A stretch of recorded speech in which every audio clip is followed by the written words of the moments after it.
Our main speakers tonight, we have Ms. Monica Taylor, who's the Director of the Governor's Office of Human Trafficking and Prevention, and we have Father Jeff Behe, founder of the Metanoia Manor Home for Sex Trafficked Girls. We're going to start. Thank you so much. They asked me to use the microphone, which I don't usually do, because you know how you keep occasion quiet? Tie your hands behind your back. I am used to training law enforcement and training attorneys, prosecutors, and so I am usually pretty loud, and I like to move around a lot because that's the only way you can keep cops' attention is if you move a lot. Because if you stand still for too long, they look at other shiny things. I love y'all so much.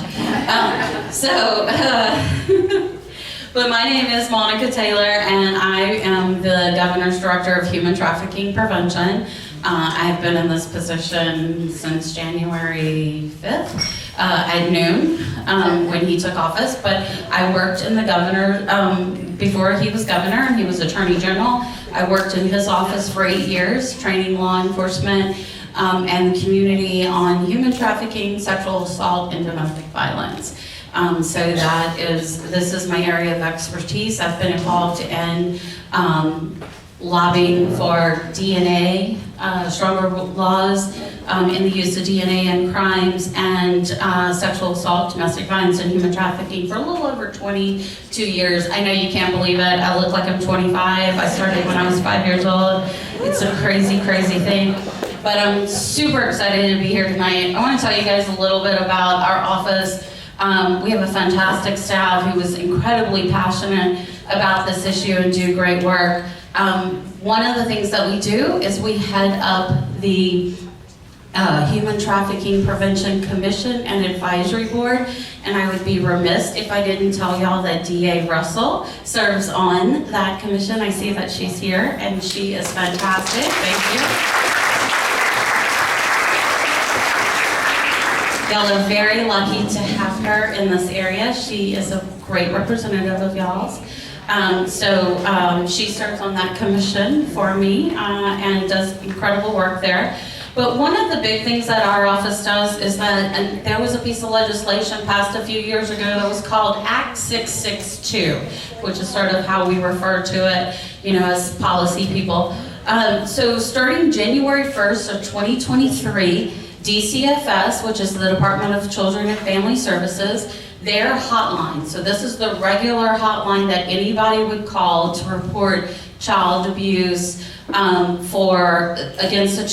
a minor by a parent or guardian. So that hotline number, we have an option on there, which is option 4, and you can call and report any suspicious activity around human trafficking. And here's the thing that's different between this and the way the hotline worked previously, is it doesn't have to be a parent or a guardian that is trafficking the child. So you can call and say, hey, there's this kid, she's 14, her parents don't know, she has a 25-year-old boyfriend.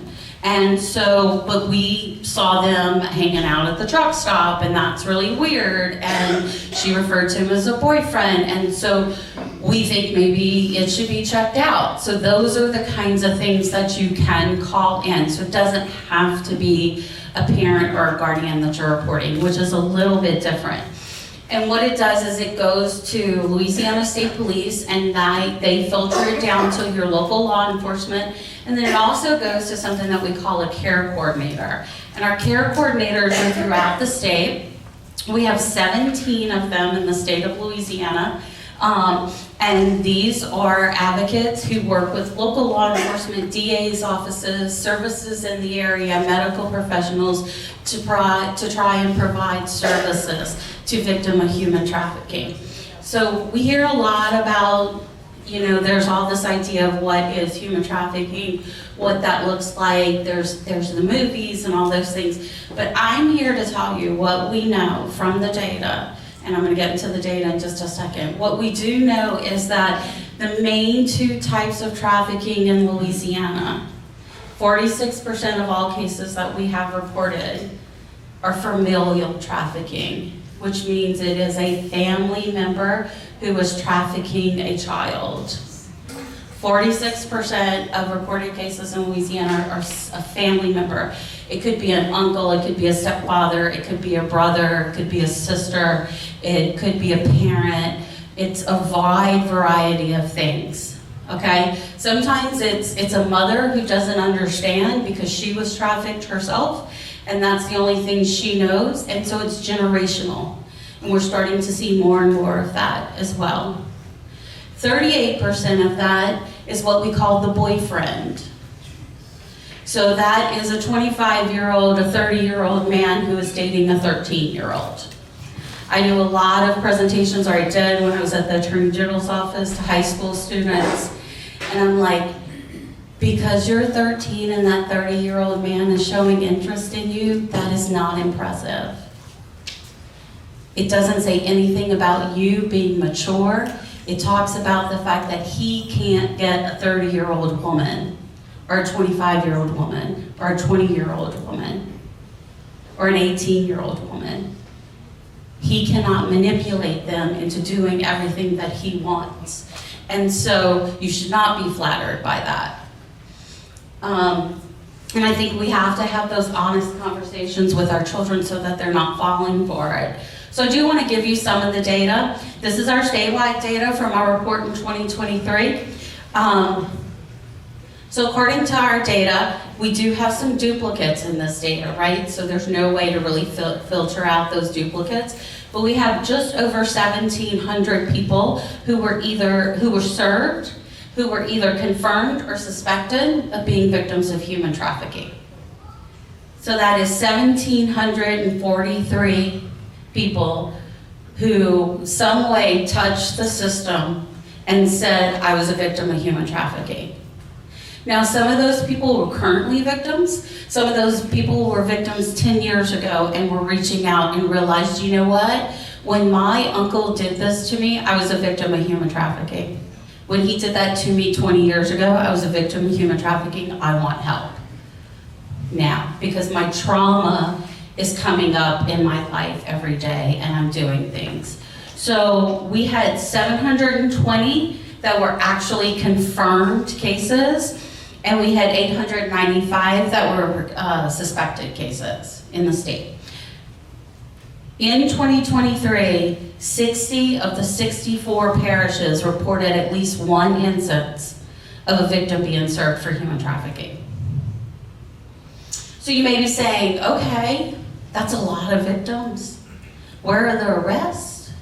Where are the prosecutions? What's going on?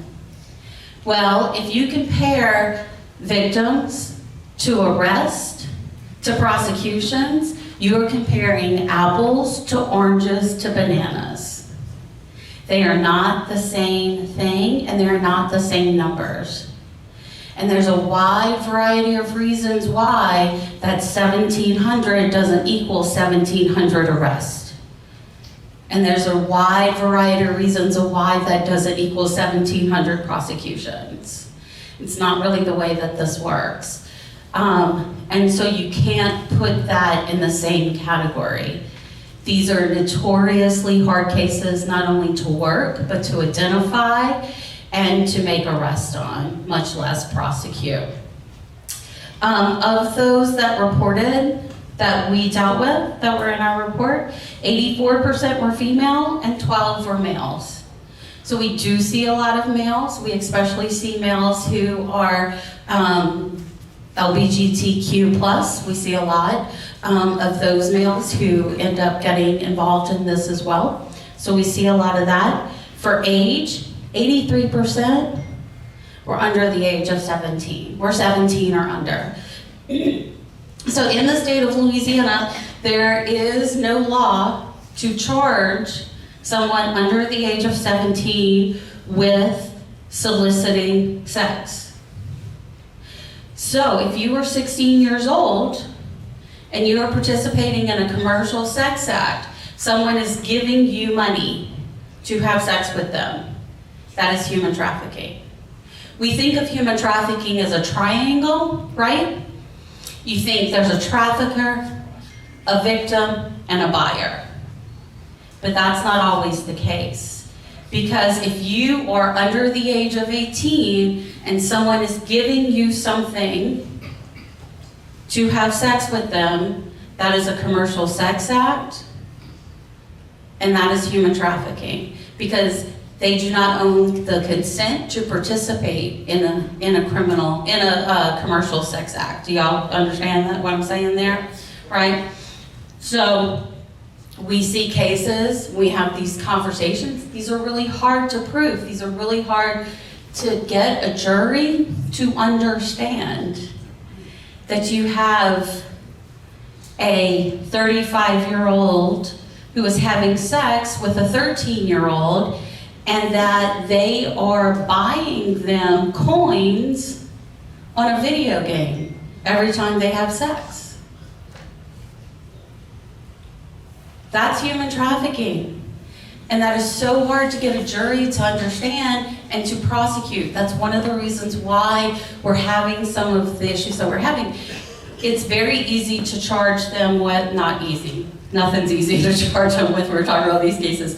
But when you have something, you can more easily get a jury to understand this is carnal knowledge of a juvenile, this is sexual abuse of a juvenile, than to understand this is actually what trafficking is.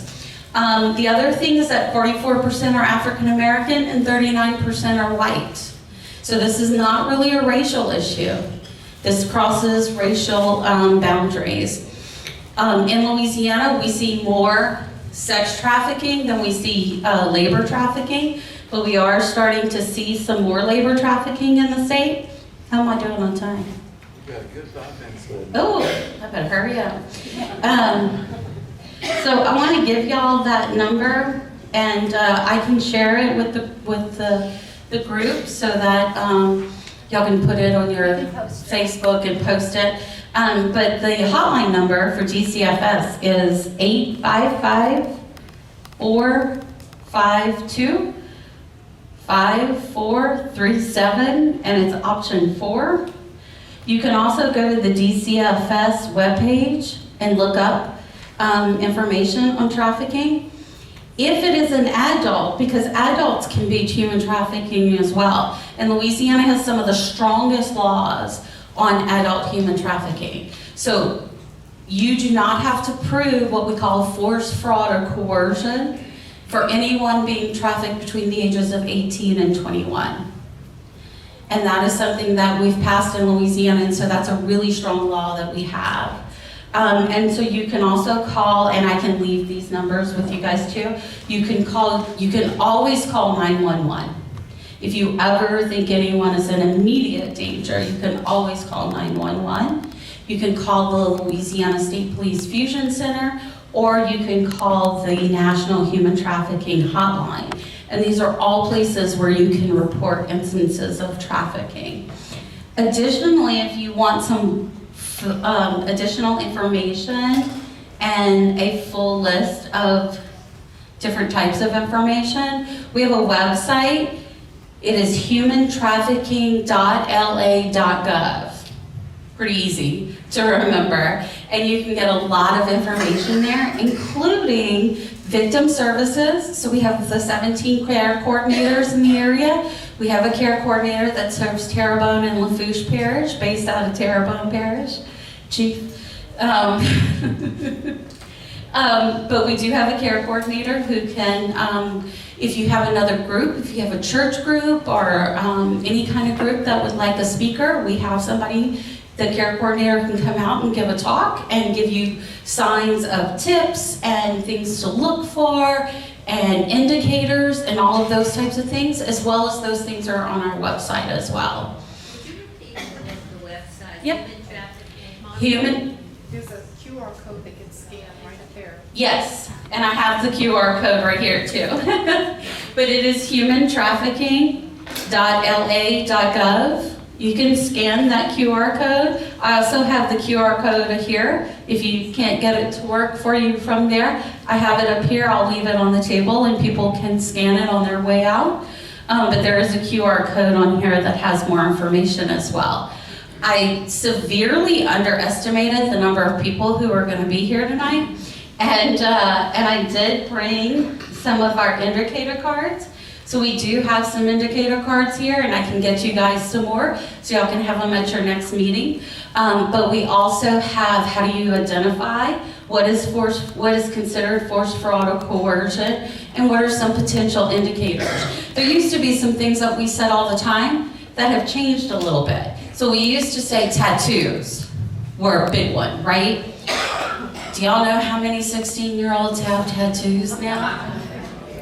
Right? It's not that big of a deal anymore. When I was 16, I'm old. When I was 16, if you had a tattoo, it was something. But now, 16-year-olds do have tattoos, and so it's really not that big of a deal anymore. So there are some things that change over time, right?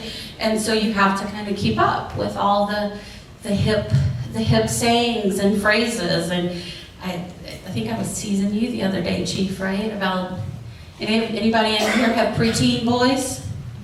Preteen boys? Bruh? What's up, bruh? Yeah, they start calling you bruh again? They're built different. Those preteen boys are built different, bruh. They don't understand. We all thought we were built different at 13, which was the problem. But we do have, so indicators are hard to know about because they change so quickly. And in our society with Facebook, things change so quickly. And it's not always what you think or how you think it's going to present itself. We've seen cases where young girls and young boys are drawn into this through video games. How many of your kids play video games and they're talking to someone on the video game, whether through chat or physically having a conversation through a headset, and the person is saying, I'm a 13-year-old guy, I'm a 13-year-old girl. You don't know. You don't know who that is on the other line or what it is. When I'm from the Gen X generation, so it used to be, it's 10 o'clock, do you know where your children are? And so if your kids were home, they were safe. Yes. And that's not the case anymore. And the reason that's not the case anymore is because of those phones. They're connected 24/7. So I'm guessing I'm probably over my time. I see Dr. Bud standing up over here from my shoulder, giving me the eye. So I'm gonna wrap up by saying Governor Jeff Landry, he and I have been friends for a really long time. I lived in DC, I worked on some of these issues. When he became Attorney General, he thought it was really important that he had someone in this role who was gonna be out there every day fighting for the victims, and he knew that was gonna be me. And so I did that for 8 years in the Attorney General's office. I can tell you that Jeff Landry and the staff of the Governor's Office on Human Trafficking Prevention is 100% committed to fighting human trafficking in the state of Louisiana, and we will not stop.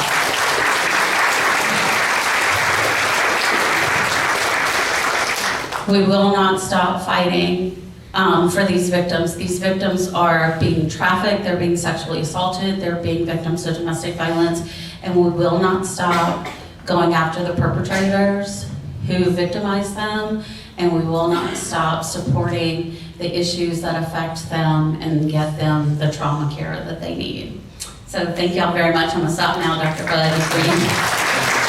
off my mic. Like the Oscars, play me off. I'm Father Jeff Bye, the founder of Metanoia Manor. We took in our first resident in February of 2018. Today, we took in our 101st resident. And Father Chuck and I get the microphone, but I want you to look at this table. They're the heroes. They're the ones who make it happen. And I'd like to introduce, first of all, our superior, Sister Norma Nunez, Sister Nora Lee, and our recently hired director, Kelly Tourare.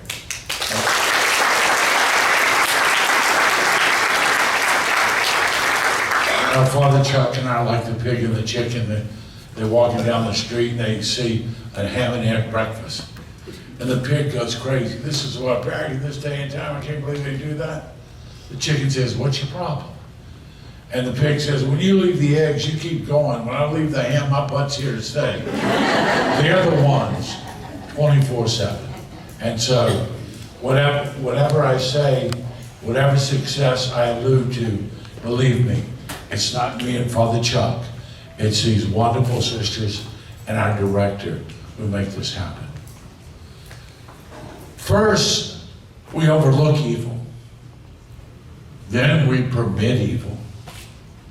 Then we legalize evil. Then we celebrate evil. Then we promote evil. And then we persecute anyone who still dares to call it evil. That's where we are. That's right. That's where we are. Exactly. And to think, we live in a country where if some of these college snowflakes have someone use the wrong pronoun, they think they need to be fired and taken out of the university system. And yet, in the United States, we have 5 million people bought and sold every day. Every day. According to the United Nations, there are 49.6 slaves worldwide. We have more slaves in 2024 in our kinder, gentler, woke world than we had in the combined 400 years of the African slave trade. And everybody acts like it doesn't exist. We just recently went through Black Lives Matters.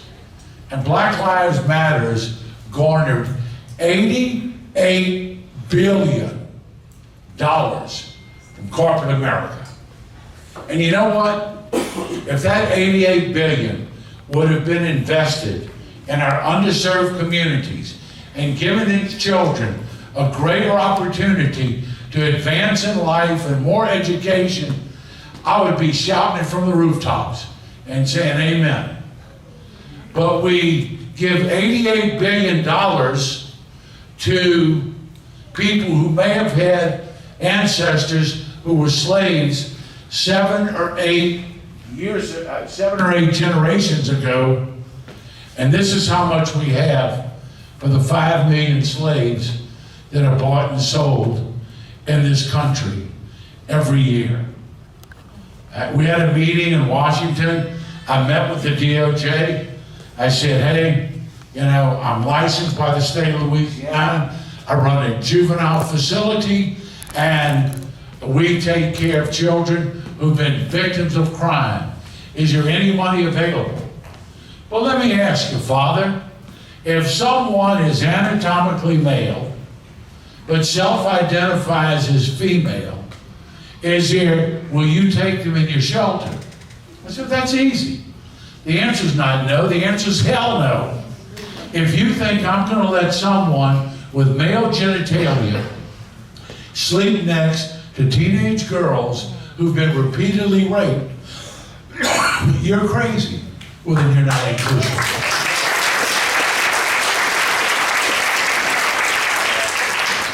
For the longest time, we didn't even take per diem because we were not willing to abide by the state and federal definition of women's health care.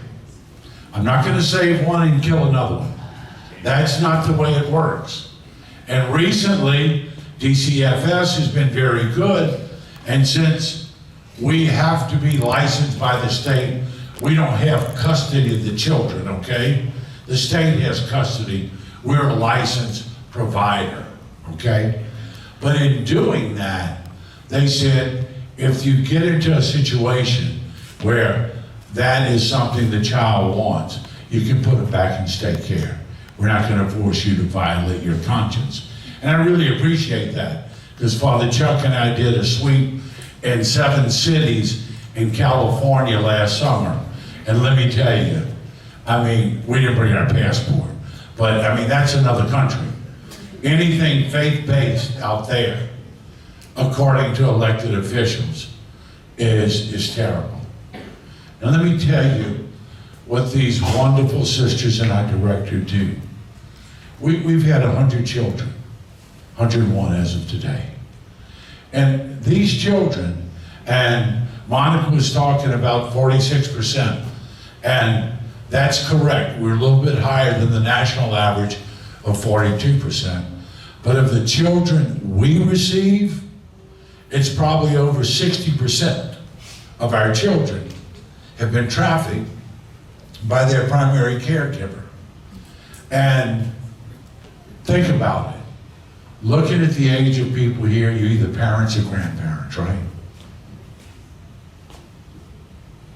What enables someone to bring a child into the world and sell that child? You know, I talk about human trafficking not as a problem, as a symptom. It's a symptom of a very sick society where we have devalued human life to the point of thinking it's a matter of profit, pleasure, or possession. They had an arrest at a North Shore high school about 8 years ago of a 17-year-old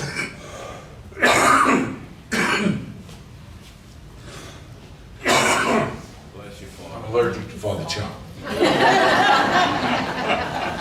You can come sit by me, Father John. Of a 17-year-old high school senior trafficking 2 freshman girls at his high school. He was a big man on campus, the football star. 2 little freshman girls arrive and they're cute, and, you know, so he decides he's gonna ooh them and wow them, okay? But they're really flattered. The big man on campus wants to spend time with us. Thank you. Thank you. Sugar-free, I need. You can look at me and tell I need sugar-free. All right. You just know you're sweet Thank you. enough. You're sweet enough already. But he oohs him and ahs him, and eventually he gets him to send the picture. You know what picture I'm talking about? You know, this, you know, they don't have fully developed brains, okay? But they think, you know, this will prove that I love them, send the picture. That's it. I own you. He was making $1,000 a week selling 2 freshman girls to his classmates. Wow. Hey, tell me something. Who in the hell raises a child who at the age of 17 thinks he can sell 2 classmates, 2 innocent little girls? And so it's part of a society in which we live that's not getting better. And let me tell you something.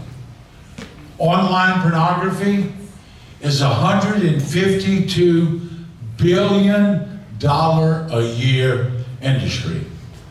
Now, I have 3 older brothers. One of them owns Green Acres here, okay? But I have 3 older brothers.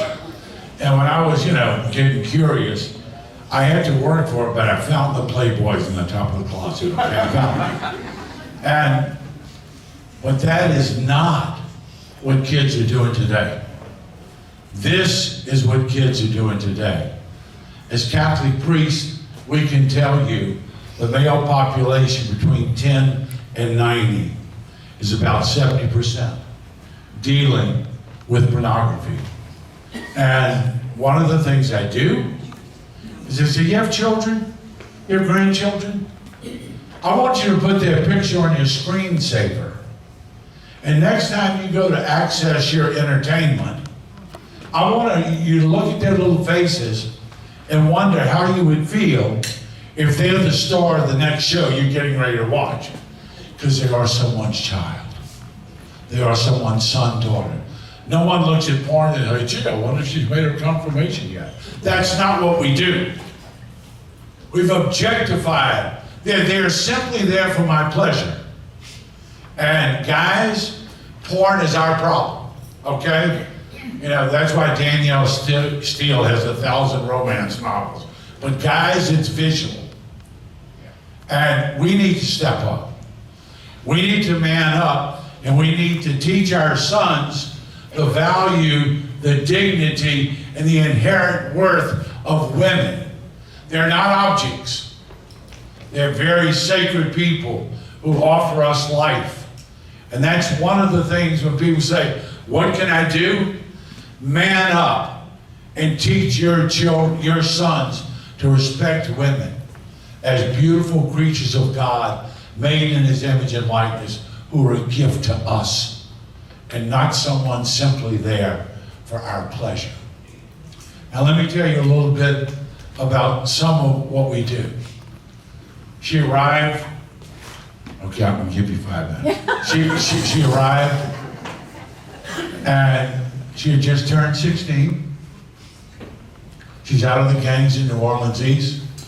She was tough. Flashing gang signs, telling everybody to F off. The poor nuns have learned more words that they never knew. Okay. And the nuns are wonderful. They're just natural mothers. And they had signs, welcome, we love you. Signs on the door, welcome and everything. Well, she rips the sign down and puts her own sign up. You don't know me, you don't love me, don't even stop here. She was tough. But she was 17 years old. Tell us about her. Huh? What did she do Well, at 17 years of age? she- When she came in? she- She's a gang member. Did she have a gun? No gun, No gun? no gun. Oh, how about a bat? She had a pacifier, her noonie. She had a baby bottle with a nipple that she drank out of, and she drug around her little Leo the lion, her stuffed animal. What does that tell you about at what age she was when the inappropriate behavior began in her life? Most of our children have had inappropriate sexual behavior in the home before the age of 6. So by the time you're 11, 12, and 13, and you're marketable, just one more thing. We've had a number of children turn 11, say with us a year, and have their 12th birthday. We have a 16-year-old that comes in who's never ever had a birthday cake. And the sisters do a wonderful birthday party for her, and they just break down crying. Father Chuck and I go there every morning. We have to be fragrance-free. That's not hard for him, he smells. But anyway. We have to be fragrance-free because that cologne, it'll be a trigger. They'll end up in a fetal position in the corner. We don't ever walk up to our children and hug us. We're grandpas at this point, okay? Let me say something. Go ahead. He's been talking about this girl, and there was a big birthday party, and they were having a very, very good time. And everybody was having a good time. And then I look over in the corner, and she's, in a fetal position. Something that's that effect of that trauma that they have. He told you about the teenage boy that is making $1,000. An average pimp can get $100,000 to $160,000 a year from the girl he traffics. Off a 12-year-old. Yeah. 31% are young boys of the juvenile market. 31%. They really, really have trauma. Can I say, how much more do you want? You have a minute and a half left of my time. It's true, isn't it? It's true. Shut up and finish what you have to say. I want to point out to you that how much trauma happens to these poor kids. It's different from somebody that prostitutes themselves as an adult, but the damage that it does. We had a lady that was rescued from human trafficking. She's from, as a consultant from Colorado. Colorado. And she was trafficked by her father from the time she was like 3 years old up until when she went to junior high and realized that wasn't normal. And you would understand why you think it would be normal if it started happening at 3. Anyway, she got a master's degree in counseling, started a counseling service. It was even elected to their legislature. And so she's somebody contacting us. I think, how old is she now? 40? 40 years old. She's married, very successful. And I picked her up at the airport, and we're talking along, and she says, you know, it just never leaves me. It never leaves me. She says, you know, I love my husband, Tim. And I trust him. I trust him with my life.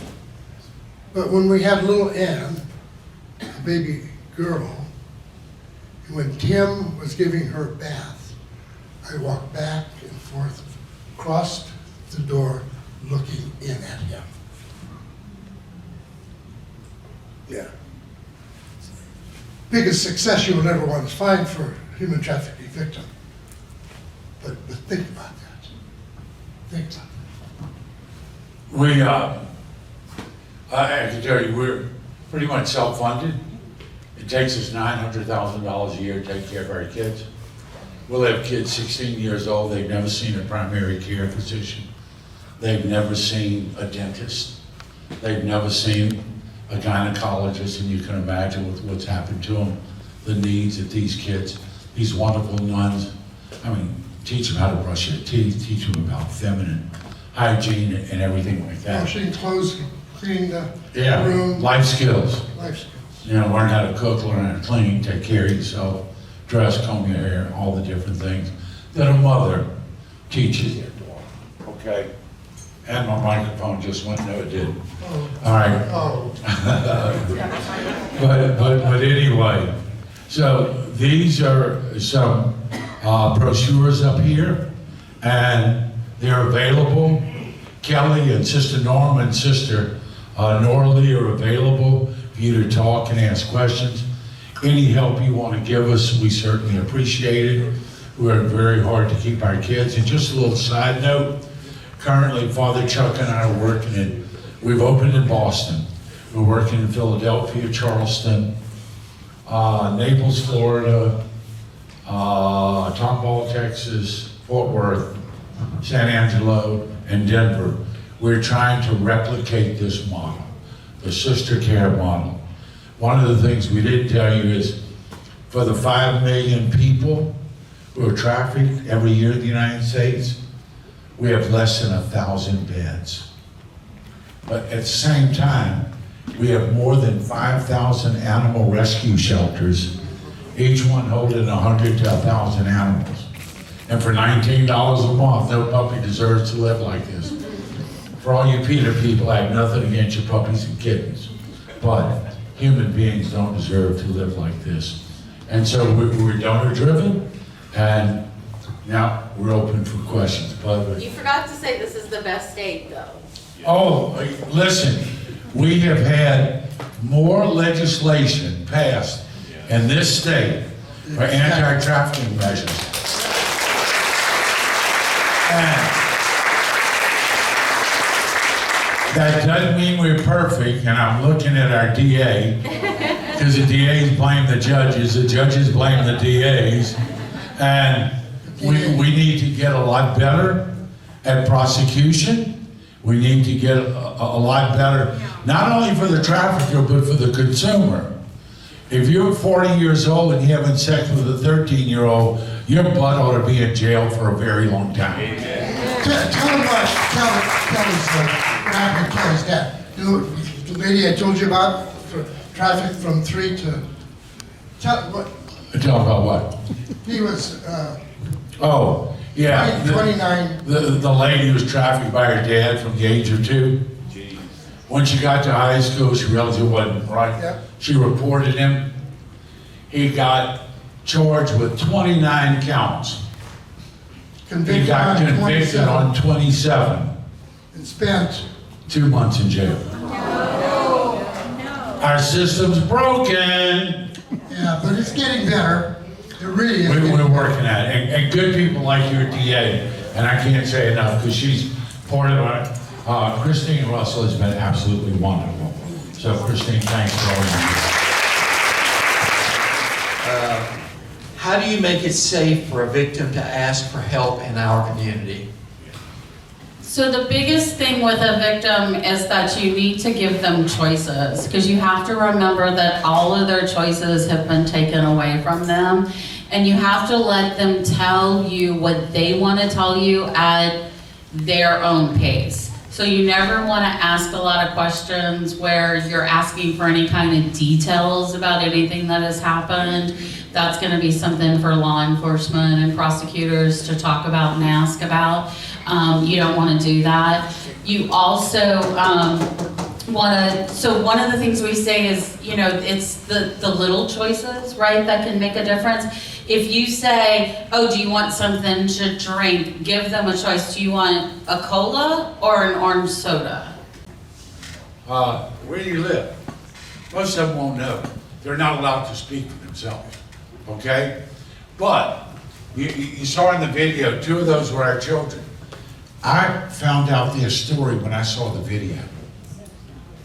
I mean, I love those children. I was with them every day, but I never, what happened to you?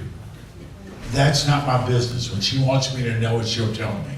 It's called trauma-based counseling. Yeah. And it's a much easier push to get them to start thinking back, and so you don't push them on that. Because they've been pushed all their lives.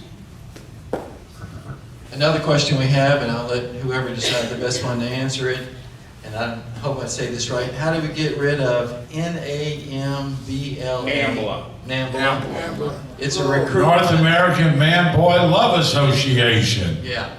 Well, did you hear that in Connecticut, they have passed legislation to protect minor attracted adults? Pedophiles. And I think it's Kansas as well, they've got that. You know what? You know, how do you get rid of that? You know, listen, everybody's got their own deal, but when it comes to children, that's not okay.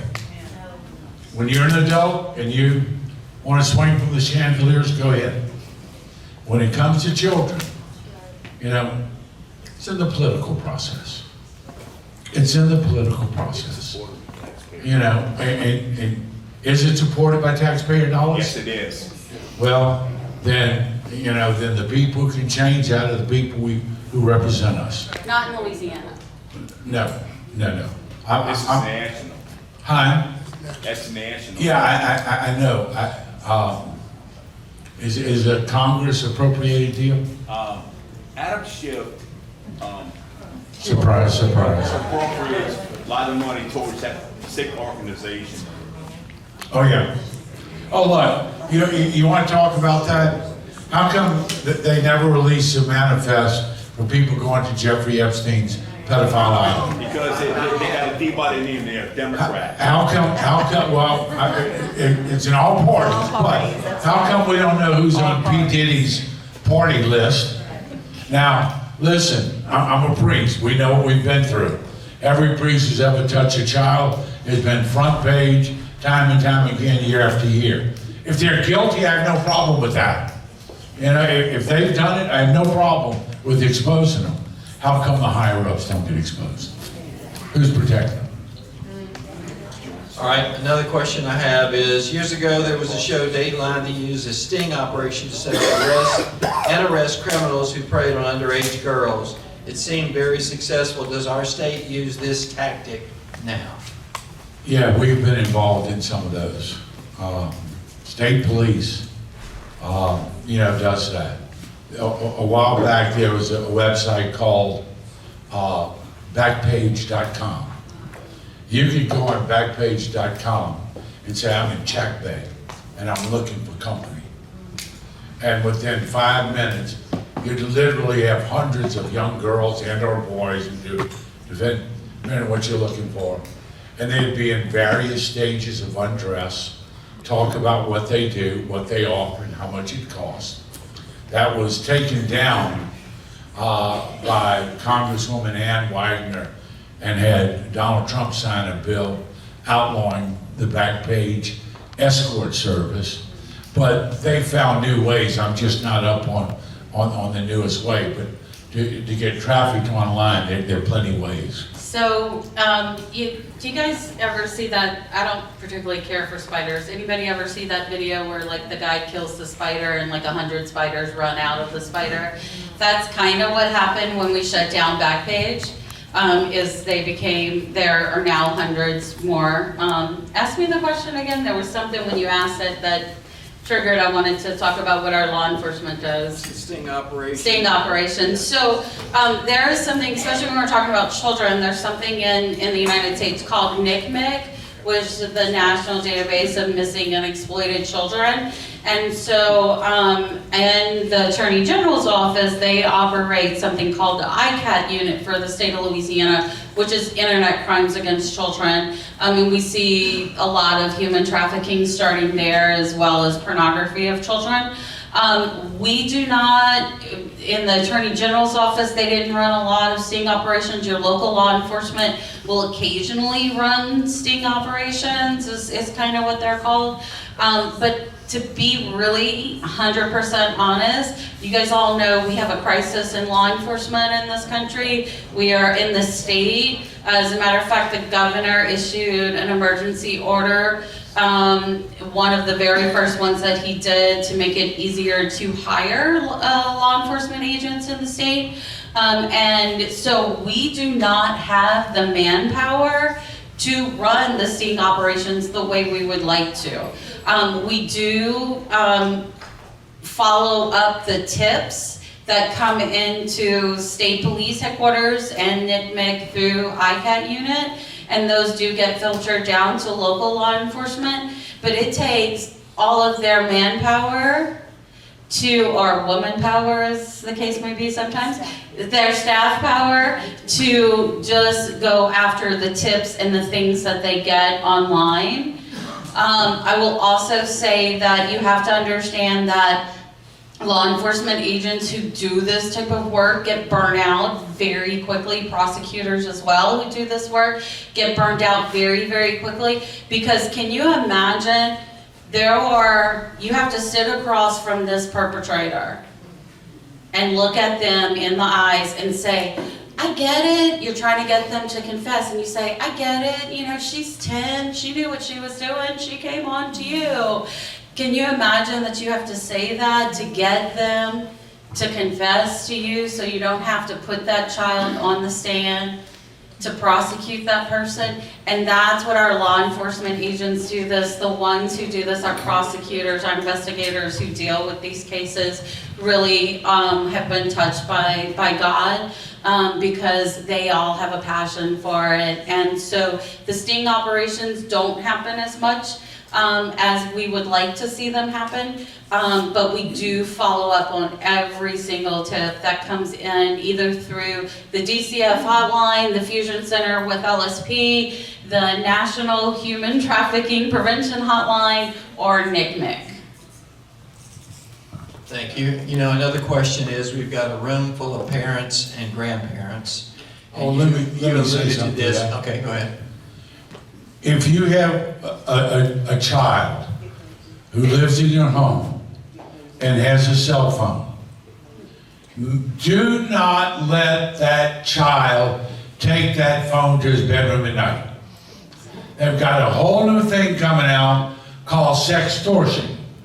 And they had a case in Brandon, Mississippi, of a 16-year-old kid, football star, great kid, happy-go-lucky. He gets a bang about midnight. Someone coming on, flashes a picture, says, okay, you know, flash me a picture. He's a 16-year-old kid, right? I mean, you know, he doesn't think with his brain. But anyway, he flashes a picture. They expose himself and say, now we are going to send this to everyone at whatever high school. Goes on and on and on, and if you don't have $2,000 by tomorrow morning, and he's begging, and he's pleading, and they keep insisting, and he said, well, I'm just gonna have to kill myself. And they say, you just soon, because you're dead already. Boom. The kid kills himself. We've got 5 or 6 cases like that in the United States right now. Do not let your child take a phone to their room. There's nothing after whatever time they go to bed that they need that phone for. I need it for homework. Too late. You should have done that earlier. Do not let that child take a phone to bed. I'm sorry. That's all right, that's good. You know, you alluded to earlier about Xboxes and so forth. Grandparents are probably not as aware of that, but you know, they're talking to one another on these Xboxes, and they're communicating with people who they believe to be their age who may or may not. If you guys could give us maybe the top 4, and I know it's impossible, the top 4 indicators that we as parents and grandparents should be looking for in our kids, our grandkids, and their friends, it'd be very helpful. Does anybody know what Roblox is? Did I say that right? Yeah. Okay, it's a YouTube, I don't know, it's a game online. It's marketed towards very young children. Make sure that the chat app is not activated. On the kids' YouTube channels, make sure that the chat portion is not activated. You think, oh, my kid is on chat, YouTube Kids, it's fine. If they're they can chat with someone. And so, changes in sleep patterns, changes in anxiety level, you have to have access to all of their devices. You have to go in, you have to look at the chats, see what's going on. If you're not looking in them and looking at them and paying attention to what they're talking to, if they've activated it. And here's the rub, right? Here's the problem. How many people in here are baby boomers? Okay, how about Gen X?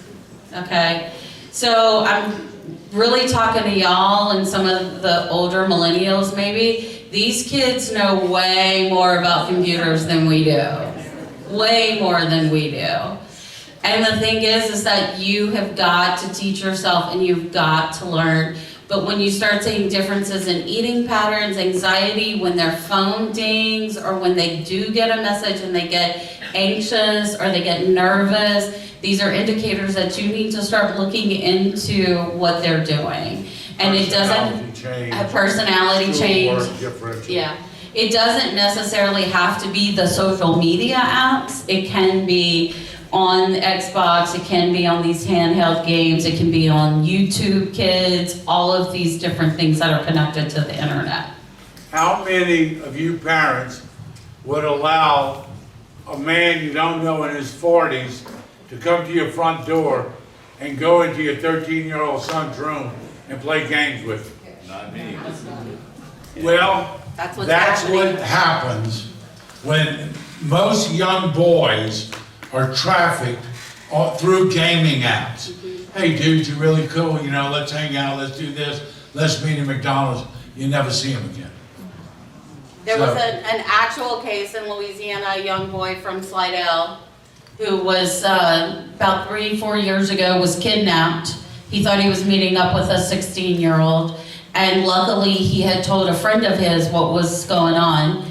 And when he didn't come home, his parents, the friend told the parents, look at his game, and whatever game it was, he was playing Fortnite or whatever game it was, and they went, and law enforcement was able to find 2 50-year-old men who lived in a trailer park in Florida and had 3 teenage boys who had been living with them for over 3 years. So the little boy from Slidell was 15 years old or 16, and he had only been in their custody for 3 days. So they hadn't sold him yet. But he was he definitely has some major trauma from that, but they rescued 4 boys altogether. Another question is, are all high school or many high school guidance counselors up on human trafficking and awareness? No. Are we doing that in our state? No, We're trying. I was just telling who's from, on the Bessie board. There's a group out of Sarasota, Florida. It's called Global Strategic Operatives.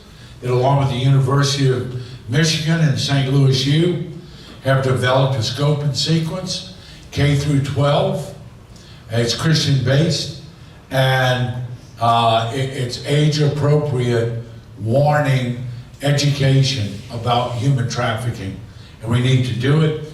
We also need to let emergency room personnel. We have a contract with Children's Hospital in New Orleans, and some of our children come from there. Most of our children have never been to a primary care physician. They've been to emergency rooms, and no one recognizes it. I was just going to say it for locally. Education is the biggest push the Commission's talking about right now, and we are being educated. Our law enforcement officers are being educated on what to look for. Before, maybe 10 years ago, we would have maybe a child abuse case. You ask certain questions and you move on. Now, they're starting to ask more questions to see if there's more to it. Is there more to this story, and is it possibly a trafficking case? Whereas in the past, maybe we just went strictly with molestation. Now we're getting more educated on what do we ask. We're educating now, I think, hotels and people who work there and our teachers, and everybody is being educated, and that is the big push. Just real quick about phones and everything else for everybody out there. We do presentations with our advocacy center here locally. We had over 3,500 kids since 2005 when we opened our doors have come through our center who have made allegations of physical or sexual abuse. And so we put on classes for our children, 5 years old to 18. We do it for our older folks, our guardians, our parents, and our teachers. And we talk about what to look for. And we have different presentations on what to look for when it comes to the phones. And so for you guys, listen real quick. If you bought the phone for your kid, it's yours. I don't go with this right to privacy in your house if it's the phone. It's your phone. So sit down with them with your phone and say, can I have your password? And go through the phone. You should know their password. I will tell you that every presentation that we give, whether they're 5-year-old or they're 15-year-old, and we ask the question, you can't get in trouble. How many of your parents or guardians or grandparents pick up your phone at night and go through them? No hands go up. So we know that our kids are on this with absolutely no supervision. And I used to always say, I say it all the time, I used to say the pedophiles are at Chuck E. Cheese because that's where your kids are. That is not where they are. The pedophiles are on their phones. And so you need to educate yourself. You need to educate yourself on what children are doing online, and you need to educate yourself on apps. Real quick, do you know there's something called hidden apps, HIDDEN. Google, just for fun later, hidden apps. What they are is like a calculator. And if you put in a certain code and it flips and all the things they don't want you to see, the pictures they don't want you to see are behind the hidden apps. So I say it all the time, if your son has 5 calculators, he doesn't love math. Okay? So sit down with your child, go through the phone with them, and you should do that. I mean, every once in a while, just out the blue, say, let's sit down and go through your phone and go through it. And I think if you surprise them often enough and you go through it, then they're going to start behaving on that phone and maybe not doing the things that they're doing because you don't know about it. Sorry, I can go on for an hour about that. I will say from a state standpoint, from the Governor's Office on Human Trafficking Prevention, we have just rolled out a program. I did a 2-hour Zoom training yesterday. It was quite painful, but I had 175 emergency room professionals from 3 different states on the training, talking about human trafficking, what it looks like, what it is, what are signs, what they can do about it. We are partnering with the Louisiana Hospital Association to continue rolling this out and continue doing things with their emergency room staffs. Our office is speaking this year at the Superintendents of Education the state superintendent, or for all the different parishes, all the superintendents at their conference this summer. So for the past 8 years or so, I have really done a lot of work with law enforcement, the judicial system, trying to educate in trauma, in human trafficking, domestic violence, sexual assault, on phones, all of those things. And now our big initiative in the office is to start reaching out and move into the school system, which is very, very difficult, and into the medical profession. Once we get some of the ED staffs, and the hospital here in Thibodeau has reached out to me personally to get me to come in and do some training for them. But once we start doing those, then we're gonna start hitting the urgent cares to try and get them as well, because we do see them going into those a lot. I will say something that I found is very interesting about schools is that I don't know if you guys, it's kind of the other end of the state, but I've been to Reeves, Louisiana. Anybody know where Reeves, Louisiana is? It's 8th grade to 12th grade, and I had 78 students. I had the whole 8th grade through 12th grade, the whole school, in a presentation, and there were 78 students. And I had a handful of parents, and they were so great, they loved it, they listened to everything I said. The parents came up to me after, they were like, this is fantastic. I could not get into a school in Baton Rouge. No school in Baton Rouge would let me come in and do a presentation. They would have to look at the presentation first, and they'd see our presentation and say, you can't tell that to your kids. And I told them, I tell you, your kids know way more than what this presentation says, I promise you. We had a case in social media, Facebook. Young girl lived in a gated community, went to the most expensive private high school. She goes to party with friends. Her friends are ready to go to another party. She says, no, I'm gonna stay, I'll get a ride. She goes on Facebook and says, hey, trying to get a ride to Connie's house. Well, these trolls, these internet trolls, show up. Hey, Connie told me you're looking for a ride. Her parents found her 14 months later. They were wealthy, so they could hire retired FBI. She was very attractive. She was sold into the porn industry in LA. When they found her, she was drug addicted and catatonic, just no response, and she could remember 30 or 40 sexual favors a day. So I can't begin to tell you how dangerous it is to have unfettered access for your children on these devices. I mean, it's just, it's frightening. I mean, I went to tech school on a short bus, okay? I mean, I don't know how to, like you said, these kids know 10 times, 20 times more than I know. But be careful, that's all I'm telling you. Another question, and I think we're doing this partly tonight, but it's how do you raise awareness of trafficking in your community? Well, that's one thing we're doing tonight, but in what other ways can we raise awareness in our community?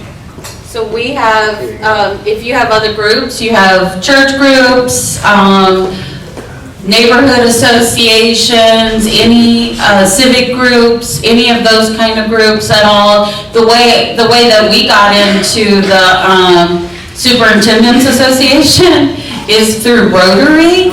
Rotary does a lot of work in this area, and so someone high up in state Rotary is high up in the Superintendent Association, and that's how we got connected. But we do have care coordinators throughout the state who we train. I've trained most of them myself personally. We train them in all these issues, and they can come out to your local groups and do presentations. Thank you. Next for Ms. Monica, you've already addressed this once, but I'm going to read the question because somebody turned it in. What about your example of 35-year-olds soliciting with a 13-year-old with game coins? How does it make it difficult for a jury to prosecute? And the follow-up to that is, who sets the term of sentence for convictions? So I'm going to kind of tag team this with DA Russell. The reason why it's so difficult is because people think of human trafficking, like I said, as a triangle. So they want a buyer, a seller, and a victim. If I can't give them a seller, then sometimes it's hard for them to make that connection that having a buyer and a victim constitutes human trafficking. I'll give another super quick example, and then I'll let DA Russell talk about this. There was a case out of Houston, a 16-year-old girl, she hadn't been in school for a little bit. Oh, and this is another good example. We're also starting to train our SROs, our school resource officers, in this as well. That's another big piece of this. So a school resource officer noticed a 16-year-old girl hadn't been in school in a while. On his way home one day, he saw her getting out of a truck with an older gentleman. So he pulled over and he stopped and he started talking to her and asking her some questions. Come to find out, her mother had been sex trafficking her for about the last 4 years. She was 16, so since she was 12 years old. And her mother was a drug addict, and her mother had been gone for about a week and a half. And she ran out of money. And she was hot. The electricity was being cut off, and she was hungry. So she had the number of this, or the email, or some way to contact this man who was in his 60s, who was not that bad to her. He wasn't super mean to her. He didn't beat her. He wasn't really freaky or anything. He was fairly calm in what he did to her. So she contacted him and asked him if he wanted to pay her for a tryst. And he said yes, and he came and picked her up, they did whatever, and he gave her some money and bought her McDonald's. Her mother did not traffic her in that particular situation, but the gentleman was arrested and they did run a sting operation on her mother, who admitted to trafficking her in previous situations. She was 16, she did not own her consent to sell herself. So in that case, it was just a straight line. And so it can be difficult to get people to understand that, but I'm going to let DA Russell. I think, and I'll talk about Lafourche and Terrebonne. So I think here, if we had a sex trafficking case, I think people here certainly would not have a difficult time making that leap if we educate them, which is what a jury trial is all about. I will tell you that the hardest part of getting cases to trial, when you talk about sex victims, domestic abuse victims, you're talking about the human element, you're talking about children, and I'm going to talk about children because I did sex cases for 15 years. The hardest thing is getting them to go to trial, and I'll tell you why. If I asked all of you right now to think about your first sexual experience, and I asked you all the questions about what happened and what did it feel like and what did they say and all the things, and I asked you to stand up in front of everybody and tell everybody what was your first sexual experience. And then we expect a 5-year-old to get in the stand and look at a bunch of strangers and tell them what happened. So one, that's very difficult for you to do. Can you imagine a 5-year-old? Number two, oftentimes the people they love have hurt them, but they're still people that they love. It's still dad, it's still papa, it's still mom. And we're expecting them to take this responsibility and take a stand and point them out and say, that's the people who did it to me, knowing full well they're going to go to jail. And who was responsible for it? That 5-year-old that took the stand. And so oftentimes what will happen is we can all agree they should go to jail the rest of their life. We can agree on that. But to do that, sometimes we have to put children through a process that's very, very difficult. It'll be difficult for you. Can you imagine how it is for a 5-year-old? So that's sometimes why we make a plea offer and we do what we need to do. I had a child who was pulling their eyelashes out the week before a trial because mama stood by her man and she knew that she was getting it to go in there, and at the end of the day, all the family members said, because of you, we won't have any money because daddy's going to go to jail. So what do you do at that point? You tell them, I'm going to be the bad guy and I'm going to make sure that we take a plea offer and you don't have to look at him in the face. And that is why sometimes it is very difficult. As prosecutors, and we'll talk later, as prosecutors, we want them to go away. We want bad guys to go away, but that we still have that responsibility when it comes to children and victims to make sure that once we're finished and we check it off our list that we got the bad guy, that these people can move on and have a productive life, and we have not hurt them even worse than they've already been hurt. Our second victim was her father's 17th child by 11 different women. And she was the first female. And Dad realized he could do more with the daughter than with the son. And he started, then the uncle started, and then she became a source of income. And it came time for trial, and she said, how come I can't testify against my dad. And I said, because you're 15 years old, and if he goes to jail, you have no body, you have nothing, and you have 16 brothers who are going to turn on you. It's a hell of a place to be. I mean, I can't tell a child. You know, I couldn't take her in and say, you know, I'll raise you and take care of you and get everything you need. I couldn't do that. And like she's saying, some of these kids are just in the most horrible situations. And some of them just, regardless of what you do, they can't face it. They just can't, you know, and that's difficult. The United States has the best criminal justice system in the world. I will say that. I truly believe that in my heart, that the United States has the best criminal justice system in the world. But it is flawed. And it is built, it does not always, sometimes it does, but it doesn't always protect victims. And that's the truth. And so when we have fantastic district attorneys like D.A. Russell, who will be the bad guy and say, you know what, I'm going to take the hit in the press, I'm going to take the hit in the public, even though I'm elected, because I don't want to put this child through that. That is someone who cares about victims, and that is someone who makes our criminal justice system work. And we have law enforcement who does that every day, as well as prosecutors in this state. All right, the next question. At what point is enough enough? When do we stop funding a broken system that is run by crooked representatives with our tax dollars? I'm going to take that question. I'm going to take that question. Here's when. Right Vote in now. November, that's all. Right now. You know, too many times we wait till it happens on our street before we decide to get involved. You cannot wait till it comes to your neighborhood before you determine that it's time for you to take a stand.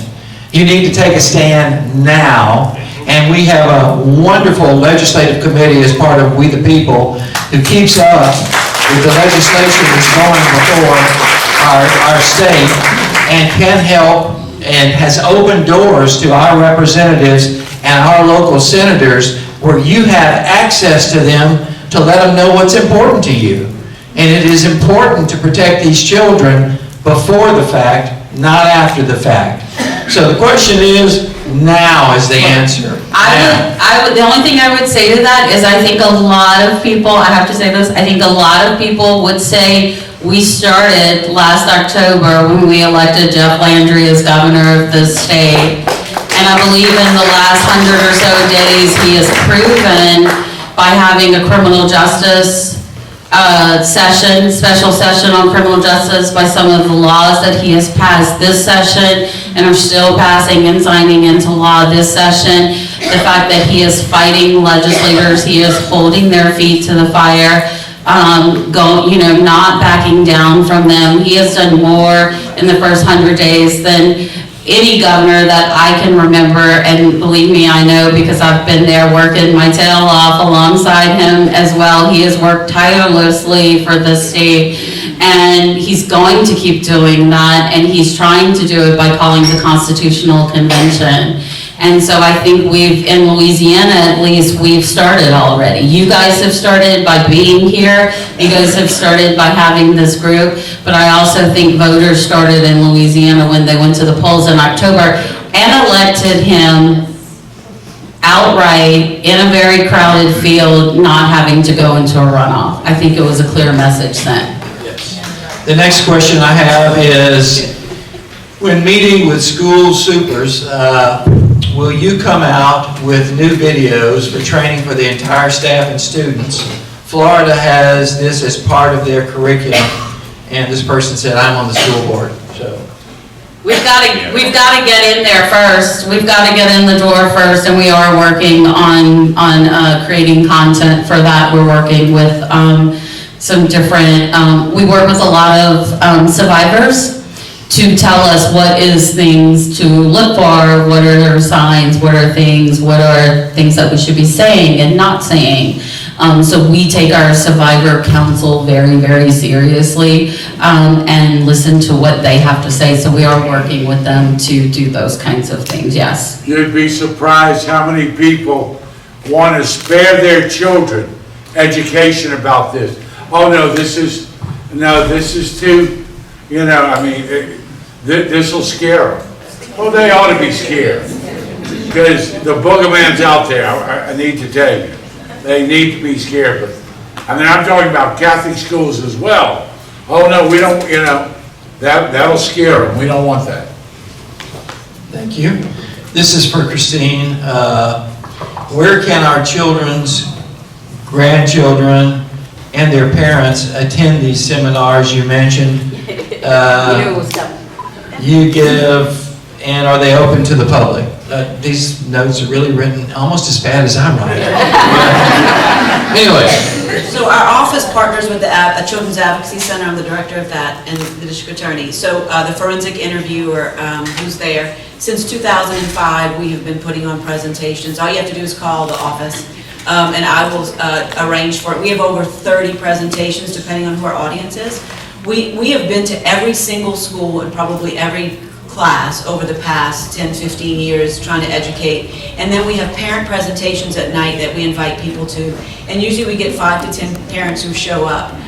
So we will do any group, any organization. I do safe environment groups. I did one not long ago where I talked about the things that we talked about phones and things like that, about internet safety. And when we talk about educating our children on human sex trafficking, there's a way to do it without going in and saying, I'm going to educate on human sex trafficking. When we go in and talk about safety on your phones, and we talk about that guy that may be reaching out to you playing games, you are educating them on human sex trafficking without saying sex trafficking. So what we do is we educate children how to keep themselves safe online from the bad people, and that's educating them. And so there is a way to do it, to get into the schools without offending anybody, and making sure that we teach them without having to say the words that they don't want us to say. And so if you want us to go to an organization or a group, all you have to do is call me at the office, and we will go at any time and do that for you. All right, thank you. Next, is there anything that the nuns or the director would like to share with us to give us a little additional wisdom? Sister Norma, you're first. Yeah, you're first. I don't know what to say. We are 5 in Metanoia, serving the girls. We stay with them 24/7, as Father said. Of course, we welcome the a girl when she comes, and we usually don't ask anything when they come, because it is a very sensitive process. They come and they don't know the place, who are their nuns and things like that. And in many ways, they're scared. But we are there to love them, to accept them as they are, no judgment. And after a few days, they relax a little bit and stay with us and eat with us. Trust is a very big issue. We have to trust them. Although probably we know already their diagnosis when they come, where they come from, but we have to give them that trust in order for us to build that relationship with them. It's very, very important for them to stay. Otherwise, they will run away.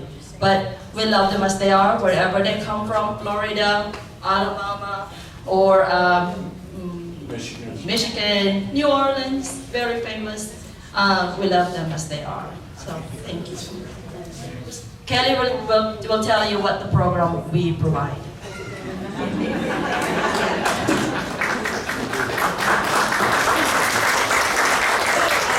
So the program we provide at Metanoia is, we start with, of course, some trauma therapy. We ensure that the girls get some education. A lot of them come to us years behind in education. And so we work every single day, night, 24/7, to make sure that they are getting well fed, that they are loved, that they are clothed, that they are clean, that they can focus on their education, focus on healing from their trauma. And we get the benefit of seeing some success stories. We actually are able to see these girls, once they feel safe, they are much more creative. And they begin to draw, and they begin to tell stories that are healthy for them. And so we really, on our end, it's difficult when they come, but we also work so hard to be able to see the success stories and be able to put these girls back into our communities so that they can live an adult life that's healthy and productive. Thank you so much. Father Jeff, I'm going to give you, well, actually, I'm going to tell you I'm going to give you 15 seconds, but it's really going to be 30, to go ahead and any final thoughts that you might have. No, just, first of all, we're grateful for being here. We welcome the opportunity to educate any way that we can. I think it's a scourge for our society. You judge a society by the way you treat your most vulnerable. And our most vulnerable are not treated very well. So thank you for letting us be here. Anything you can do to help us, sisters and the girls will be here afterwards. Thank you. And Ms. Monica, same thing. You get your 30 seconds. Yes, so I just want to say that thank y'all so much for having me. I love coming to this area because it means I get to work with Chief Sarang, I get to work with the Sheriff's Office. We have several people from the Sheriff's Office that are here. I appreciate them, as well as DA Russell and all the work that she does. And I do want to tell you guys, because I like to lift these guys up as much as I can in case you guys hadn't noticed that already. Y'all are very, very lucky by the law enforcement and prosecutors that you have in this area. You have some amazing, amazing people leading y'all in this area. So thank you, and thank you Chief Sarang and DA Russell and all of you from the Sheriff's Department for coming out tonight. This is a subject that is very dear to all of our hearts, and it has broken our hearts. But tonight, we made this decision while the meeting was going on, but we would like to donate $1,000 from We the People.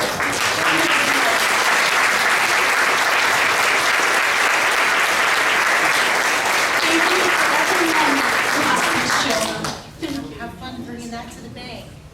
Have fun trying to cash this at the bank.